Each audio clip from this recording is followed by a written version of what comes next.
escuchando Ambiente Radio, la radio de las Fentos.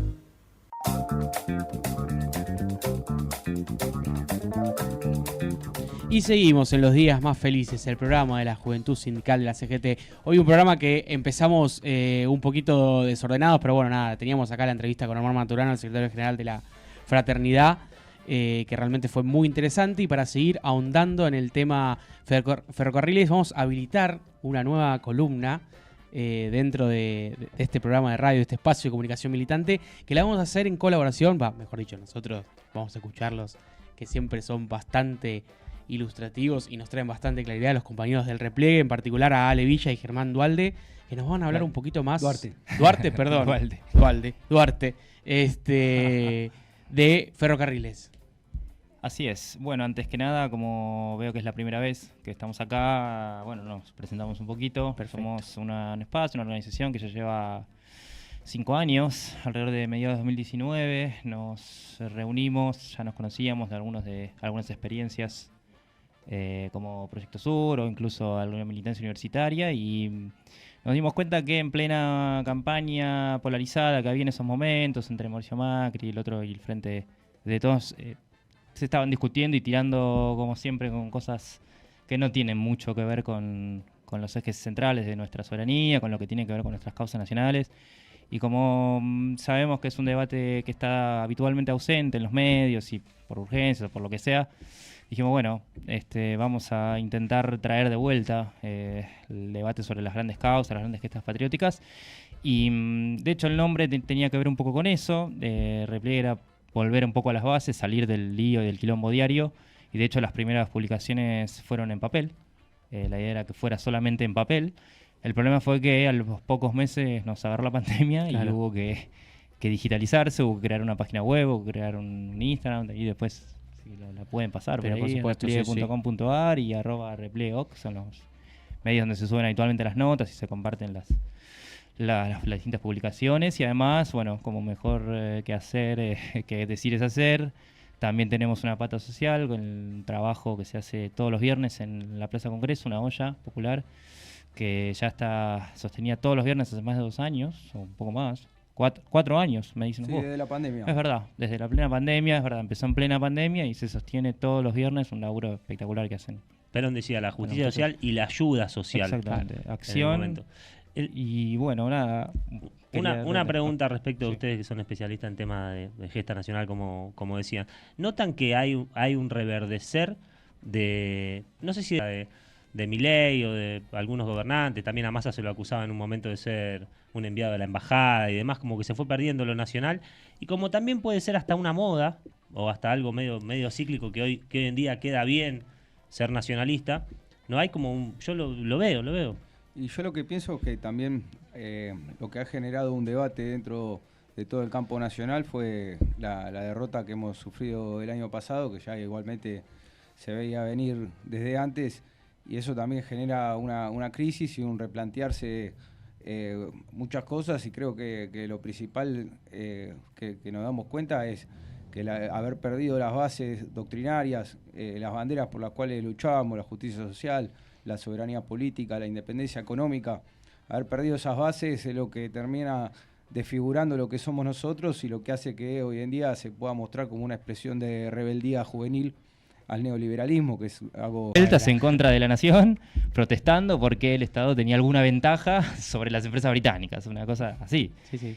Y eso se pudo cuestionar con la presidencia de Irigoyen. Incluso él vetó la venta de ferrocarriles del Estado, que el Congreso le sancionó, que él no podía controlar, y él por lo menos vetó esa ley. Y Alvear incluso se negó también a comprar a precios exorbitantes material ya medio chatarra de las empresas británicas. Y eso siguió, imagínense la década infame, los capitales incluso entraron franceses, norteamericanos, ya de otros países, a disputarse nuestro sistema ferroviario, nuestro sistema logístico, que es como una de las patas de nuestra soberanía.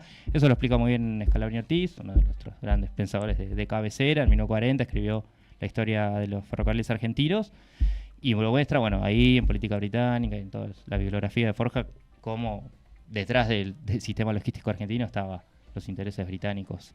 Hasta que, bueno, le pidió en una carta un poco singular, en un encuentro en La Plata, en 1944, en un papelito como estos, le dijo Coronel, estaba Perón ahí, le dijo, le vamos a pedir los trencitos a mano.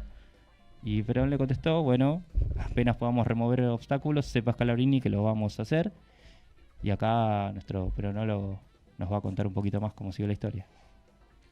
Bueno, ahí llegamos al momento, un momento clave para la historia nacional, que como fue el advenimiento del peronismo, porque bueno, obviamente siempre el primer paso lo dieron los trabajadores. Tenemos este hito del 17 de octubre y a partir de ahí se inicia toda una política de recuperación del patrimonio nacional, de impulso de la industria, de la economía, y dentro de esa política viene la recuperación de los ferrocarriles. Y en esto también es importante pensarlo con la perspectiva de lo que nos pasa actualmente, ¿no? Porque Perón no es que asumió el poder y dijo, bueno, la herencia recibida es complicada, vamos a ver cuando podamos, vamos a hacer algo de lo que proponíamos, sino que Perón inició su gobierno... ¿No se quejó de la herencia, Perón, decís? No, Perón agarró... Asumió el compromiso con el cambio. Totalmente. No con el cambio de Claro, Cambiemos. verdadero. Ya suena, ya Sí. hasta esa palabra la perdí. Sí. Pero el tema es que justamente lo que él tenía ya, obviamente, el diagnóstico era de un país hecho un desastre y además del contexto de la posguerra, de pobreza en el mundo, pero con una decisión y con planes elaborados por técnicos, discutidos con los trabajadores, como decía Maturano en el primer bloque, también consultar la voz de los ingenieros, de los trabajadores que están ahí en el día a día, y con esa perspectiva se recuperaron 47.000 kilómetros de vías, 25.000 propiedades que eran de los ferrocarriles británicos y que pasaron a ser del Estado, que era territorio. En Hasta hoteles. Las fuerzas del derecho de las bestias creo Claro. que menciona, cuando Perón escribe la fuerza, dice 33.000 propiedades. Claro, Pero un número parecido. Sí, pero incluían hoteles, Sí. Claro, Sí, sí, material, porque el tema es que no talleres. era, claro, uno por ahí cuenta solo las estaciones, pero es No, terrenos. todo el terreno alrededor del ferrocarril, o sea, los costados de las Ujú. vías, más obviamente esto que dicen los hoteles y demás bienes que eran anexos. Así que bueno, eso es lo importante, y también que se cambió esto que decía él, de esta construcción del ferrocarril como un abanico que va todo hacia Buenos Aires. Ahí comienzan, se termina el ferrocarril del norte, se termina el ferrocarril que se construye, el ferrocarril que une Río Turbio con Río Gallegos. Se van construyendo, el ferrocarril patagónico que se une con el ferrocarril Roca, con lo cual Ujú. varias zonas del país que estaban aisladas y que por ahí para la perspectiva británica no era negocio que el ferrocarril llegue ahí, empezó a llegar el transporte, y con el transporte llegó el desarrollo económico para el interior y la perspectiva del mercado interno. Ustedes dicen que, estamos hablando de nacionalismo, ¿verdad? Me llamó la atención que mencionás a Scalabrini Ortiz de Forja. Ya había un nacionalismo, ¿no? Acá me anoté, Fuerza de Orientación Radical de la Joven Argentina, Forja, ¿no? Como también los radicales tenían porque el nacionalismo no es un mérito o un valor propio del justicialismo. Había radicales nacionales en ese momento, radicales con pensamiento nacional, con un ideario de la patria, de defender la patria y demás, previo al peronismo, que de hecho después Forja, Scalabrini, Jaureche y demás se unen con la mirada peronista. Con lo cual también se puede hacer un reclamo al radicalismo de hoy, ¿no? Sí. Que Sí. recupere su identidad nacional. Sí, lamentablemente fue una línea que se perdió. Yo creo que con el golpe de Irigoyen en el 30, me parece que la interna de ellos la terminaron ganando los... El tango dice, yo soy Valerita. del 30, cuando a Irigoyen lo embalurdaron. Y bueno, sí, una tradición que ya venía de nuestros... Yo soy del 30, se de- llama el tango, lindo tango. De nuestros libertadores de América, de nuestros caudillos federales, que concluyó en ese primer radicalismo y que sintetizó después el justicialismo. Bueno, de hecho, un dato de color, pero que es interesante analizar, en el año 61, en el gobierno de Frondizi, donde él gana con una promesa de volver a ese viejo radicalismo, Ujú. pero después rápidamente defrauda esas expectativas con el plan Larkin, que viene un general norteamericano a rediseñar todo el sistema ferroviario argentino. Auspiciado por el Banco Mundial. Sí, y aparte un plan donde se cerraban miles de kilómetros, un plan que es antecedente de lo que después hizo Menem en los 90, Y ahí fue la resistencia de los trabajadores del ferrocarril lo Más que que impidió... fue una continuación en realidad. Claro. No fue una nueva etapa la de Menem, sino que continuó con un plan que ya venía, por ejemplo, la industria del caucho. Orientar la producción, que de hecho en los 90 queda muy plasmado. ¿Recuerdan la Fórmula 1? ¿Cuáles eran las marcas? ¿Viste? Tenía Firestone, Bridgestone. Bueno, los cigarrillos eran un gran lobby, también las tabacaleras. Pero sobre todo orientado al neumático. ¿Cuáles eran las marcas en las camisetas de fútbol? Hoy, ¿qué son? A casas de apuestas, ¿no? Sí. Claro. ¿Y antes qué eran? Fate, Peugeot. Fate, Peugeot, Automotrices, Michelin, Pirelli, Fiat. estaban muy de moda, Fiat. Claro. Porque y de hecho, Macri en los 90, ¿con qué empresa? Sebel. Sebel. Entonces hay una relación entre la venta de la joya de la abuela, como quien decía, y la industria del caucho a nivel mundial. Y la orientación de Menem en hacer carreteras y no hacer vías, sino romper el sistema ferroviario a favor del transporte por carretera. Pero no porque sea mejor el transporte por carretera, porque vendés un camión, ¿cuántas ruedas tiene? 16 ruedas, no sé, ¿viste? Sí. Se duplica lo que vale. A esto habría que hablarlo, no quiero ser impreciso, pero por ahí en la vida útil de un camión se duplica el valor del camión en lo que se compra en neumático. Mira, porque el plan A quiere favorecer el auto. Claro. No el auto, el caucho. El caucho, bueno. Sí, venía de la mano de la fuerte industria del caucho a nivel mundial. Bueno, por algo es también un general yanqui el que viene a diseñar eso, porque ahí venía de la mano también de las grandes automotrices, de la General Motors, el Fordismo, bueno, pero también importante ver cómo en el 61 se frena el primer intento de desguace del sistema ferroviario por la resistencia de los trabajadores, cosa que siempre eso lo tuvo claro Perón de entrada. La trinchera para la defensa de la soberanía nacional, de la independencia económica, son los trabajadores. No podemos esperar que porque esté en una constitución o porque los diputados que votamos, lo cual tiene que estar obviamente, pero en última instancia cuando viene a atropellar todo y no les importa, como estamos viendo hoy en día, no les importa la ley, no les importa ni siquiera la Constitución y los tratados de derechos humanos, avanzan, y ahí está el movimiento obrero en la resistencia. Hoy Omar citaba a Lorenzo Pepe, que fue siendo diputado con las concesiones de los 90, él las cambia porque eran privatizaciones, lo cita Omar hoy al compañero Lorenzo Pepe, que era de la Unión Ferroviaria, era un trabajador, y cómo lo defendió como trabajador en la Cámara de Diputados, que pasen a hacer concesiones por X cantidad de años, que fueron 30, y no privatizaciones lisa y llana, que se podían deshacer de los terrenos, del material rodante y demás, ¿no?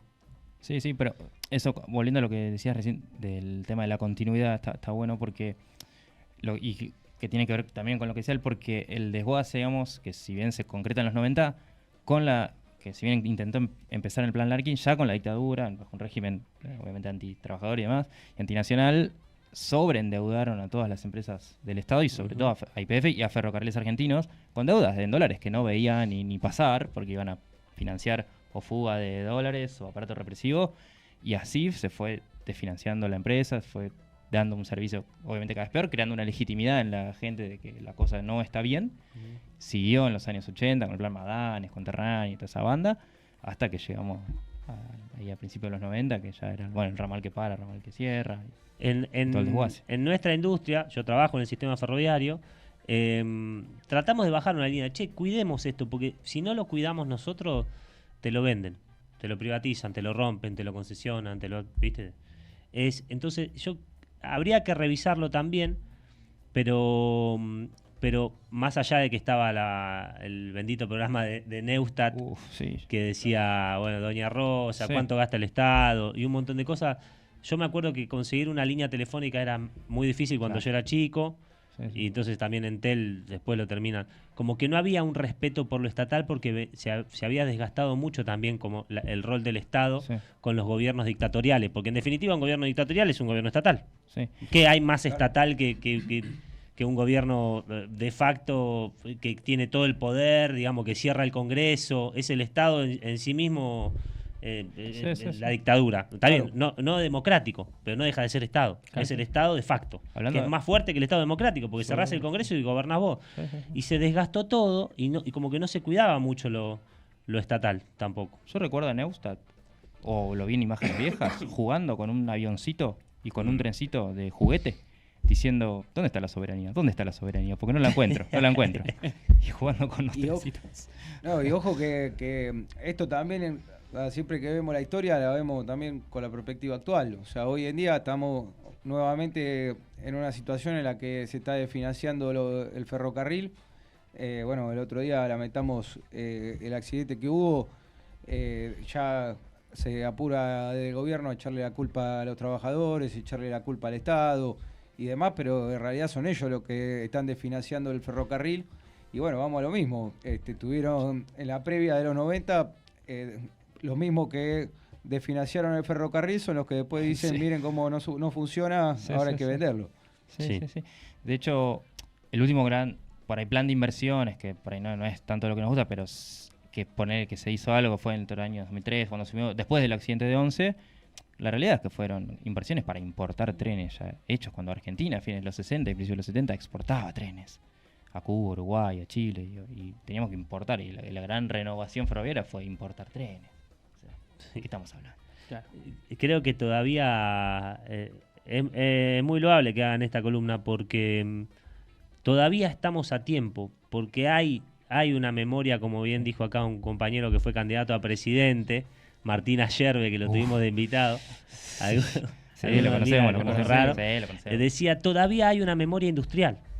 A cualquier argentino le das un destornillador y sabe para qué sirve, digamos. Le das un martillo y algo y no se va a martillar un dedo. Como le tirás una pelota y la para de pecho y te la pasa, no la agarra con la mano y te la devuelve, yo qué sé. Sí, eso sí. Hay algo que todavía no se perdió.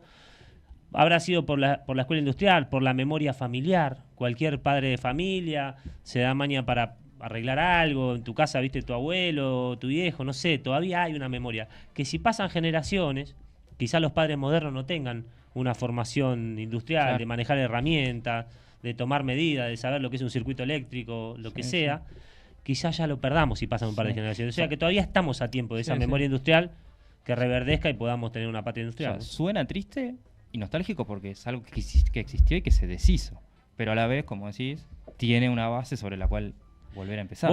Estuve hace poco en talleres ferroviarios en Córdoba y fuimos a lo que era la antigua forja, y que donde se hacían los buggy, no sé, un taller gigante que hoy es un lugar donde tocan cuarteto, bandas y lo que sea. Es un salón gigante de exposiciones, de eventos. Pero todos te decían, vos sabés, no te dicen, mirá qué lindo salón de eventos, te dicen, ¿sabés lo que había acá antes? Claro. Y todavía está eso, como esto acá antes hacíamos de todo, había 3.000 personas trabajando. Sí, ni que hablar de la cantidad de pueblos que quedaron aisladas, que vivían organizadas alrededor del tren, que se tuvieron que ir o a juntar gente en aglomeraciones en otros centros urbanos. Sí. Quizá porque hay una tendencia a Buenos Airesizar, Sí. si se me permite el neologismo, Argentina. Y aquellos que vienen del interior, con todo respeto lo digo, a veces se quieren aporteñar como si fuese lo canchero, lo cool. Y los que estamos acostumbrados a vivir en Buenos Aires, porque yo no soy porteño específicamente, pero me crié en San Martín, que es acá nomás, queremos nutrirnos, contaminarnos positivamente de nuestras culturas también propias del interior. No que venga un compañero de Salta y enseguida se mimetice con el porteño típico y a ver que si usa la ropa oversize y la New Balance. Que pide y una esto. empanada en un tarro Claro, de yo quiero mermelada. que sepas tocar chacarera, porque me gusta eso también de mi país, que nos vayamos nutriendo con cada uno. Y si yo me voy a Salta, no me quiero hacer el mejor bailarín de chacarera y agarrar un bombo legüero enseguida, digamos. Quiero llevarme mi ser cosmopolita para allá también, no sé. 100%. Muchachos, porque realmente mientras iban contando esto me daba muchas ansias. ¿Tenemos fecha de publicación de esto? Porque me muero de ganas, o está ahí, está en procesamiento todavía. Está en las últimas etapas de la edición. Bien. Está escrito. Está escrito. Ah, bueno, no, es un montón, ¿eh? Eso sí. Es un montón. Para lo editorial es un montón de que esté escrito. Porque realmente el laburo que hacen, me parece, el repliegue en particular, los compañeros del repliegue, de de bajar a la tierra sin perder Sí, la La rigurosidad. idea es tratar de hacer fácil lo difícil. Exactamente, y eso me parece lo clave, porque en un mundo de información por todos lados, donde ya no sabes qué es real, qué no, tener un Sí. conjunto de compañeros que trabajen y piensen No nos cómo se interesa, comunica. no nos interesa escribir para académicos, ni medirnos el ego, ni nada de esas cosas, ¿viste? Que escriben para poquitos. Claro. No. La vanguardia iluminada, dejásela a los No, trozos. eso es para otros. Exactamente. No, y también a nosotros, porque, bueno, No, bueno, esa nosotros también vanguardia, tenemos, esa vanguardia la- que se se aleja. trosquea cada Pero el tanto. peronismo tiene mucho. De hecho, nosotros tratamos de ser lo más profesionales posible. Somos estudiosos también de los temas que trabajamos y demás. Porque si no parece que el peronismo es el trabajo y lo que piensan y nosotros son esa vanguardia. No, somos las dos cosas. No nos alejamos mucho del trabajo, eso es lo que pasa. La vanguardia iluminada que vos decís quizás es la que se aleja demasiado y piensa que piensa todo por sí sola. Pero bueno. 100%. Bueno, Ale, Ger, les agradecemos mucho por haber estado acá. Tema y ya seguimos con los días más felices.